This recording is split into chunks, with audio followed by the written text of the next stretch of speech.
और धैर्य ही धर्म है। सारी उपलब्धि उसी धैर्य पे टिकी हुई है। लोग मुझसे पूछते हैं आंख बंद करके बैठने से क्या होता है? मैंने कहा धैर्य पैदा होता है, पेशेंस। और जिसके अंदर धैर्य पैदा होगा वो ध्यान से खाना खाएगा। तो जो 4 किलो खाता है वो आधा किलो में संतुष्ट हो जाएगा, क्योंकि धैर्य से खाना खाओगे तो मन को स्वाद मिलेगा, पेट को भोजन मिलेगा। जो अधैर्य से खाना खाते हैं उनके मन को स्वाद मिलता है नहीं, तो भरे जा रहे हैं, भरे जा रहे हैं, भरे जा रहे हैं, तो 500 बीमारियां हो रही हैं। जो धैर्य से खाना खाएगा उसको कोई बीमारी नहीं होगी, आराम से खा रहा है, कूच के खा रहा है, रस लेके खा रहा है, रस मन को मिल रहा है। और जो ध्यान से नहीं खा रहा है, एक रसगुल्ला उठाया, गप से मारा अंदर, मन चिल्ला रहा, भैया भैया स्वाद, भैया स्वाद। मन को चाहिए स्वाद और पेट को चाहिए भोजन। लोग क्या कर रहे हैं? स्वाद और भोजन दोनों पेट को दे रहे हैं। उसको स्वाद से क्या मतलब? उसको कैसे पता चलेगा स्वाद क्या है? तो ध्यान से खाना खाओगे तो स्वस्थ रहोगे, क्योंकि जब मन एक रसगुल्ले में स्वाद ले लेगा तो दूसरा मांगेगा ही नहीं।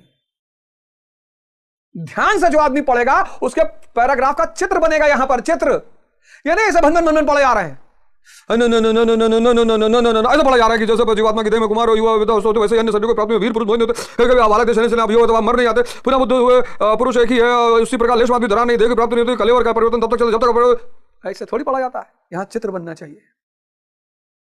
ध्यान से खाओगे, धैर्य से खाओगे, ध्यान से क्या फायदा होगा? धैर्य। धैर्य से खाओगे स्वस्थ रहोगे, धैर्य से पढ़ोगे ज्ञानी हो जाओगे, धैर्य से प्रेम करोगे शिव हो जाओगे, धैर्य से युद्ध करोगे कृष्ण हो जाओगे। और धैर्य किसी स्कूल, किसी कॉलेज, किसी यूनिवर्सिटी में नहीं मिलता। नहीं तो सारे ताकतवर लोग धैर्य का पेटेंट करा लिए होते हैं कि सिर्फ हमारे बच्चे, और इस दुनिया में अमीर हमेशा अमीर रहते और गरीब गरीब ही रहता। धैर्य और विवेक दो ऐसी चीजें हैं जो सिर्फ ध्यान से मिलती हैं।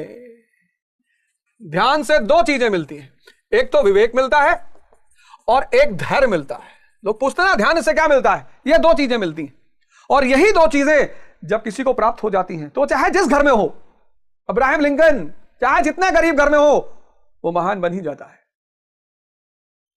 जिसने ध्यान किया उसको विवेक मिल जाएगा और धैर्य मिल जाएगा, और जिसको विवेक और धैर्य मिला वो अब्राहम लिंकन बन जाएगा, वो बुद्ध बन जाएगा, महावीर बन जाएगा, नरेंद्र मोदी बन जाएगा। तभी तो मैं आप लोगों से हाथ जोड़ के कहता हूं कि ध्यान करो। मैं बार बार कहता हूं, बार बार, बस यही सूत्र मुझे जीवन में समझ में आया। हमको भी पहले लगे कि यार ये लोग बेचारे गुरु गुरु ऐसे टहल रहे हैं, क्या है इनके पास? अरे भैया इनके पास जो है भगवान है इनके पास। ध्यान जीवन में मैंडेटरी है। जो व्यक्ति ध्यान नहीं कर रहा है वो कहीं ना कहीं पशु के लेवल, वो ट्रेंड हो सकता है, वो अच्छा ट्रेंड हो सकता है, फोर्क और स्पून से खाना खाएगा, वो रोटी भी फोर्क और नाइफ से काट के खाएगा, बड़ा आपको अच्छा लगेगा, ट्रेंड होगा। बिना ध्यान का आदमी ट्रेंड हो सकता है, देखने से लगा कि अरे बड़ा डिसेंट, बड़ा बढ़िया, बहुत अच्छा, वो ट्रेंड है वो। लेकिन ध्यान एक इतनी बड़ी एल्केमी है, इतना बड़ा शास्त्र है, सबको, हिंदू, मुसलमान, सिख, ईसाई, सबको मैंडेटरी है। 5 मिनट क्या करेगा? तो सांस को देखेगा, सांस को देखेगा तो विचार थम जाएगा, विचार को देखेगा तो सांस उबड़ खाबड़ चल रही कि नहीं चल रही नहीं पता। आंख जब बंद करेगा तो कुछ तो देखेगा, तो एक तो विचार देखेगा, लेकिन विचारों की गति इतनी तेज होगी कि बड़ी बेचैनी होगी। आंख बंद करके लाख किलोमीटर प्रति घंटा की स्पीड से विचार चलते हैं, और भी ज्यादा। कहते हैं विचार मन की स्पीड प्रकाश से भी ज्यादा है। आप जब आंख बंद करें तो आपको बहुत दिक्कत होगी, ये मैं मानता हूं, मुझे तो बहुत हुई, बहुत रोए गाए, परेशान हुए बहुत, लेकिन ध्यान नहीं छोड़ा मैंने। ये जो कुछ भी मुझे मिला है, ये जो कुछ भी मेरे पास है, वो सिर्फ ध्यान की बदौलत है, और किसी का कोई योगदान नहीं। मैंने बाहर से लोगों ने सपोर्ट किया, मदद किया, सहायता की, वो अलग बात है। मेरे पिता का योगदान है, पत्नी का योगदान है, मित्रों का योगदान है, कई सारे कुछ टीचरों का योगदान है, लेकिन योगदान है। ये जो कुछ भी परिवर्तन हुआ ये ध्यान की वजह से हुआ।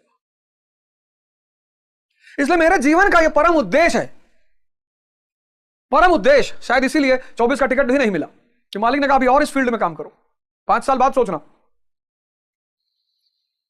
परमात्मा ने कहा 5 साल बाद फिर सोचना, फिर देखेंगे। अभी दुनिया को किसी और चीज की जरूरत है। तुमको मैंने बनाया संवारा सिर्फ इसलिए कि इस विधा का प्रचार हो सके, वरना तुम्हारे जैसा आदमी भीख मांगने की स्थिति में भी नहीं था। सत्य वचन है। अवध ओझा जैसा आदमी भीख मांगने की स्थिति में भी नहीं था। वो तो गोंडा वाले जानते हैं ना, तो गोंडा वाले जानते हैं, और कौन जानेगा।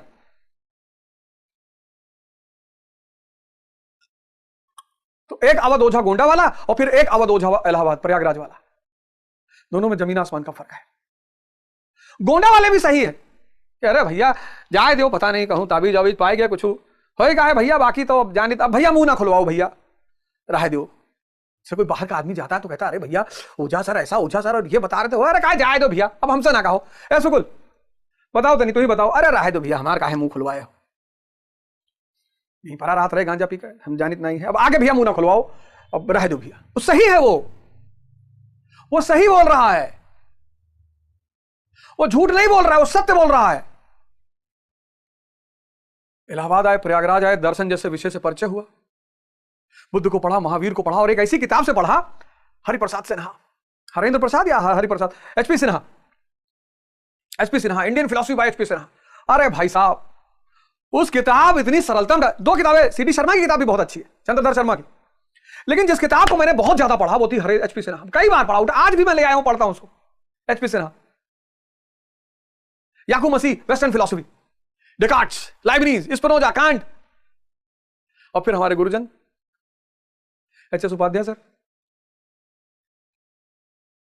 Shivbhanu sir, Empati sir, Empati sir अगर मुझे इवनिंग क्रिश्चियन कॉलेज के टीचर थे Empati sir, Ewing Christian College, उस आदमी की क्लास में बैठकर एम्पति सर, तो सौभाग्य से मैंने मेडिकल की कोचिंग में एडमिशन ले लिया, वो बॉटनी पढ़ाते थे एम्पति सर,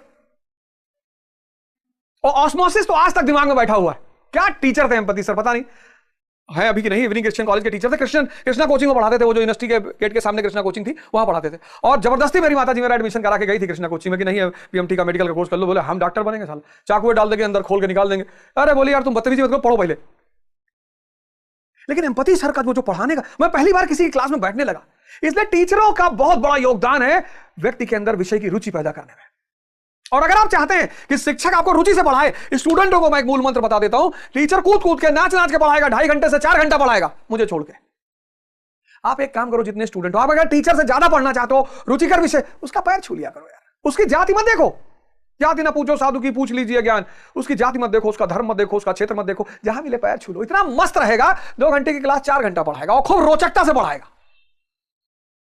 तो ध्यान से पैदा होगा ज्ञान, लेकिन ज्ञान से पहले ध्यान तुम्हें 2 अस्त्र देगा, एक विवेक देगा, एक धैर्य देगा, और जब ज्ञान पैदा होगा सत चित आनंद, और इस ध्यान की शुरुआत कराएगा गुरु।